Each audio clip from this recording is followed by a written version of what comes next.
Hello viewers, thank you very much for watching Gibbs TV. Today's video is going to help students to do very well in the academic writing, specifically in the assignments, final project, dissertation writing, thesis writing, and also even in essays. So let's get into it. Now, what is writing or academic writing? Writing referred to as the activity or skills of marking coherent words on paper and composing text. Meanwhile, academic writing is a formal style of writing used in universities and scholarly publications. Also, writing can be referred to as the activities or occupation of composing text for publications. Most likely, graduate level writing activities include the following. One is essay assignment, two is project works, final project activity, prospectus writing or proposal writing, or thesis or dissertation writing. Article writing. There we have graduate school personal statement writing. Now let's look at graduate writing. Graduate writing is about taking the entire writing to a higher level, because the way you write during your undergraduate will be different from when you are pursuing your graduate degree. Okay, even at the master's level, it's quite a bit different from the PhD. So you have to understand the graduate level writing at a higher level. Both the academic and professional environment continue to grow more competitive with each passing year, no doubt about that. As a result of this increased level of competition, a greater number of students are deciding to continue their education beyond the undergraduate level. So they need the skill set to do well in the academic writing. This is all well and good because institutions need enrollment, and we also need to produce scholars, okay, so that the world can embrace and also do well in terms of the job market and the workplace environment as well. So these students should be commended for striving for highest level of achievement, so that it will prepare them and give them the requisite skill set to do well in the corporate market. However, recent studies indicate that the average student's writing ability, including those students going on to graduate school, has reached a startlingly low level of competency. Underscore that low level of competency. Therefore, we need to boost our level of competence when it comes to academic writing. So let's look at some characteristics of a good writing. A good writing has specific characteristics, the ideas. It has some conventions, the voice that you use to write, the sentence fluency, the word choice, organization, and presentation. You'll be looking at these into a greater fashion. So let's look at the word choice. A good writing skills needs to be mindful about the word choice. So the writer should be careful about the following. That is, that the writer use everyday word well, because the word choice deals with you coming out to it by using rich and precise language. So you have to ask yourself, or the audience will try to ask themselves, that the writer use everyday words well. The examiner will also try to ask, the professor will ask by assessing your paper, does the writer use everyday words well? Then do the words create detailed pictures in the reader's mind? If your professor or the examiner is reading your draft, do the words create detailed picture in the reader's mind? Does the writer avoid repetition? You need to avoid repetition because it becomes redundant. Okay, so you have to make sure that you don't repeat the words over and over, and make sure the flow is there. Are ideas expressed with strong and precise language? So whenever you state a point, you need to explain it critically, analyze it, so that readers will understand what you want to communicate. It's very important to take note of that. Let's look at the next characteristics. The next trait for good writing is convention. Here, the examiners or readers will assess the following. Has the written been proofread and edited? Or if it has a lot of errors, it becomes confusing, and therefore some of the sentence will lack clarity. So once you draft your document, you have to make sure that you create room to proofread so that at least it will bring clarity to the entire document. Is each word spelled correctly? Are capitalization, grammar, and punctuation used properly? Does each paragraph explain only one thought or ideas? So whenever you are creating paragraphs, make sure that when you take a point and you analyze you exhaust the argument for that point in that paragraph. Don't mess it up so that there will be clarity and the flow will be there. The next characteristic of presentation is how you're going to present your argument. So readers who will try to critique the argument, or the examiner or your professor will critique by asking the following. Is the writing neatly handwritten or typed? Does the appearance of the piece make it easy to read? Okay. Do the graphics support the writing? So some of the pictures that you bring in the table, the graphs, does it support the argument? So everything that you are bringing should be relevant to the discussion. Is this piece ready to be shared with others? So once it's well proofread and well edited, okay, you see that it should be ready. And if it's well typed, well organized, formatted by the writing style, if it's APA, make sure you follow the APA style. Depending on the style of the style that your university adapt for academic writing. Okay, so majority of them follow APA style. So make sure that it's well formatted. All themes, okay, are good and labeled. Subheadings, key concepts are defined. All these things help the flow in the presentation to be well organized. The next one is the organization. That the beginning grabs the reader's attention. For example, if you're writing an essay type of an assignment, okay, the introduction should capture the reader's attention. Okay, you should give a convincing introduction that will capture the main interest of the study. It should capture the key argument of the study. It should summarize the thesis statement that you're writing about.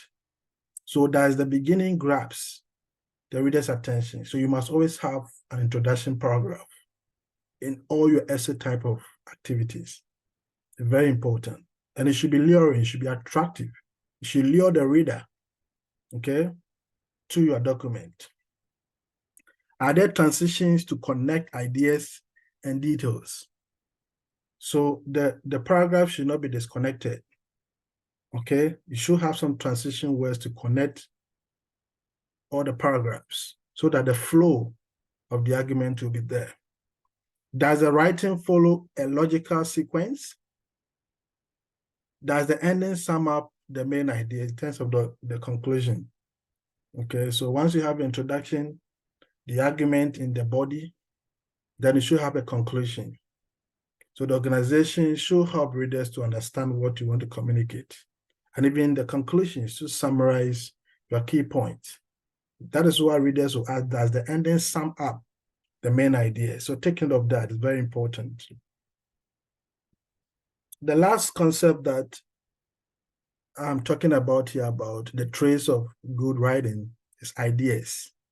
Readers would like to know the following, or your examiner or your professor will ask the following questions to see if ideally you understand the concept that you are writing about. So the first question that they are likely to ask is the writing focused on one main idea? So if you look at the problem set, there is always a central theme that you are writing about.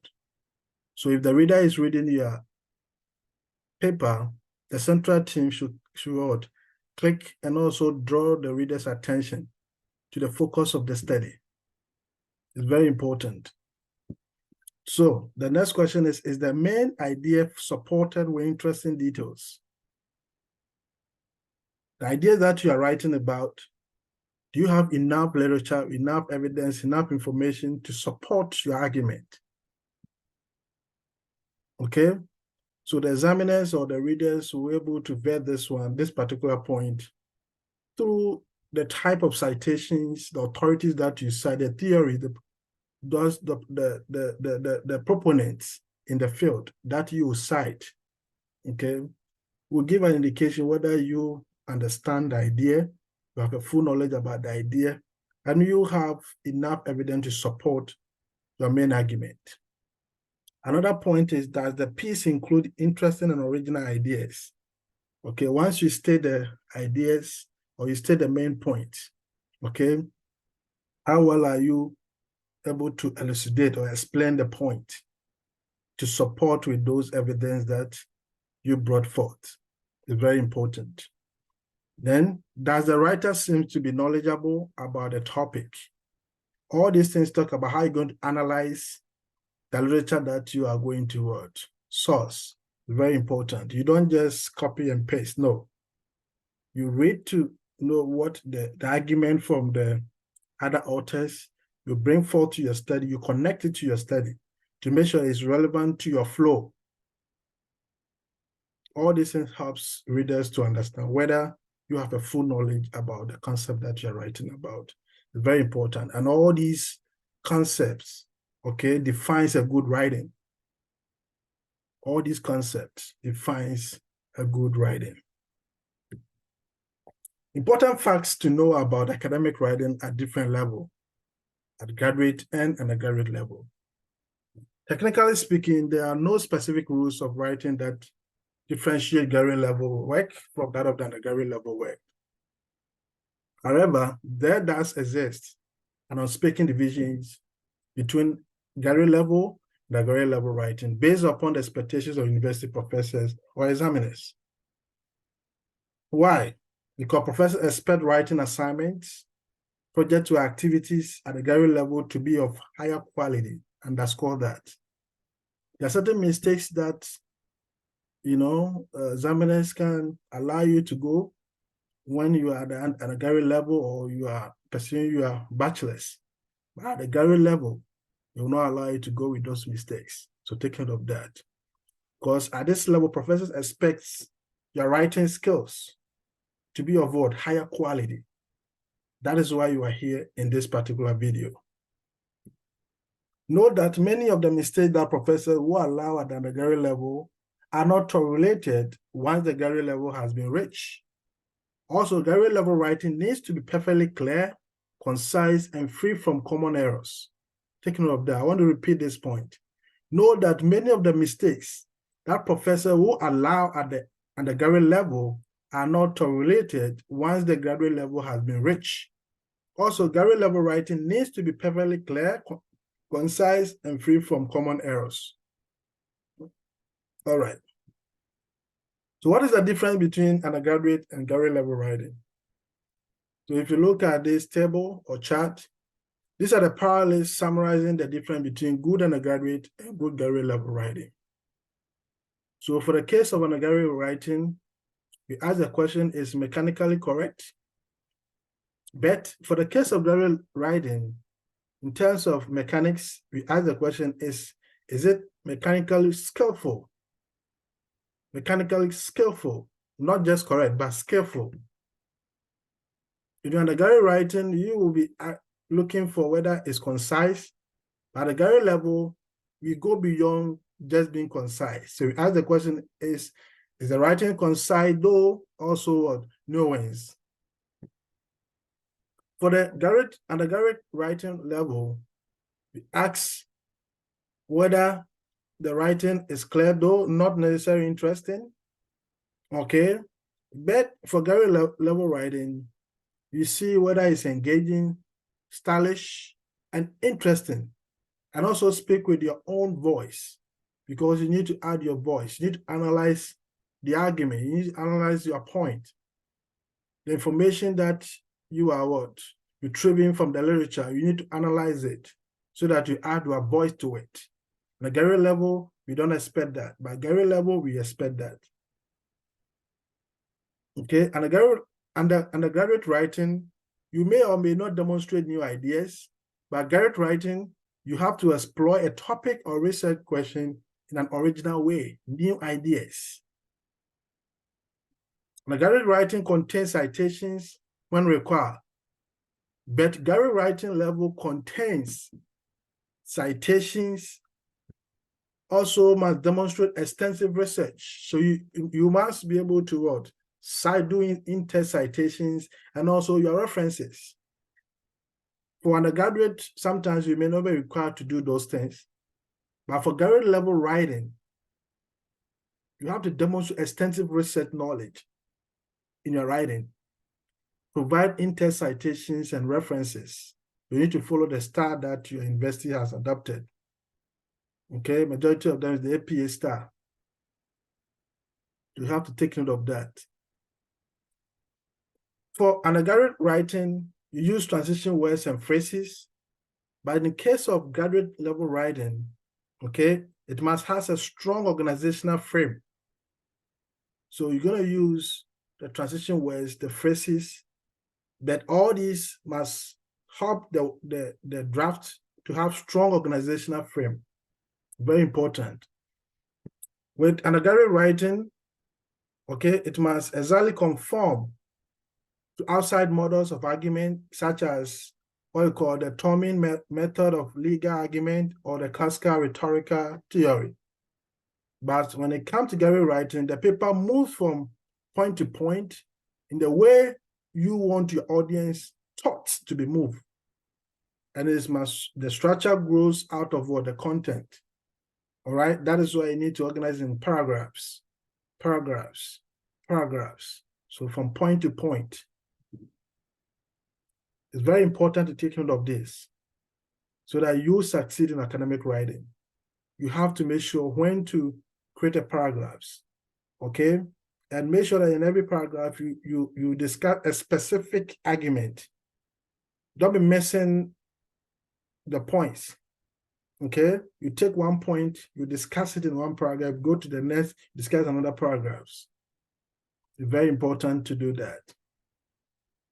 Undergraduate writing is always written for a general audience or for the teacher or your professor, okay?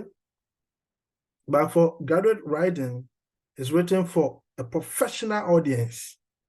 Underline that, professional. So sometimes you see that whenever that you are reading graduate level writing, okay, tests, they try to associate it with professional writing.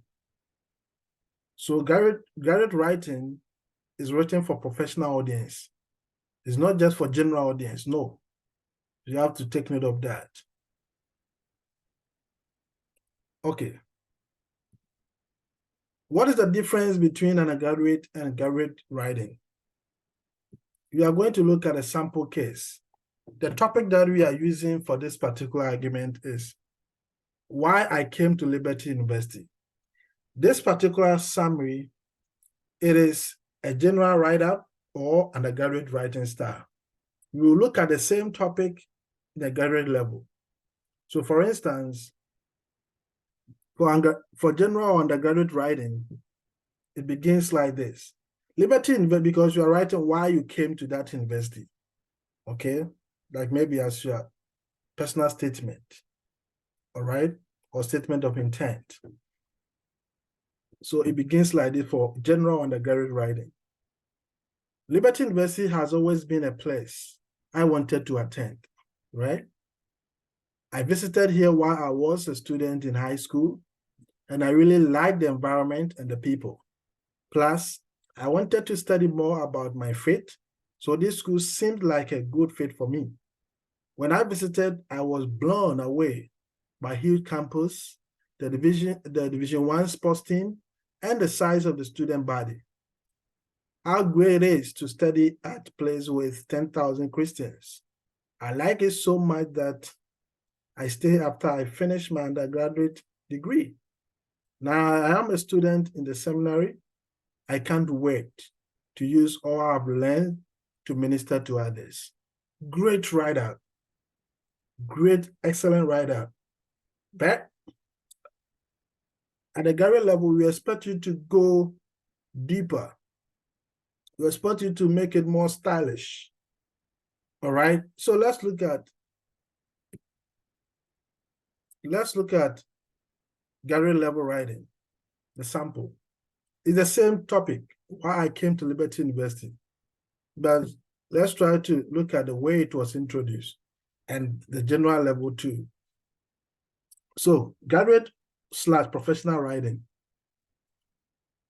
It begins like this. Although I have long been aware of the existence of Liberty University, I did not seriously consider it until I was a high school student.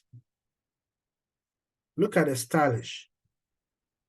With college decision looming, I began investigating schools and found that Liberty University met many of my criteria.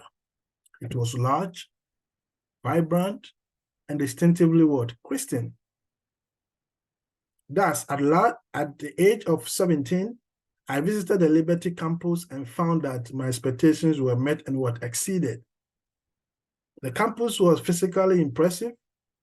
The athletic teams competed at a very high level. The student body was large and diverse.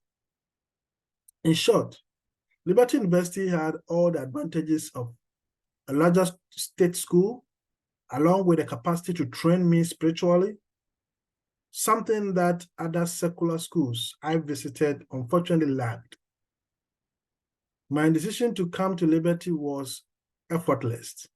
Indeed, my decision to remain at Liberty for an advanced degree in the seminary was equally easy. I pray that I will be able to use all the blessings my time at Liberty has bestowed on me to, in turn, bless others as I minister to them. It's the same topic, but one is professionally done and one is generally done. Okay, so if you look at the graduate level of the professional, it's very detailed, stylish, okay, it's more engaging, and the flow is also there, transitions are there. So you need to take note of that, it's very important. Writing at higher level, there are some areas of concern that you need to take note. The following principles of writing must be addressed in order for the work to be of graduate level.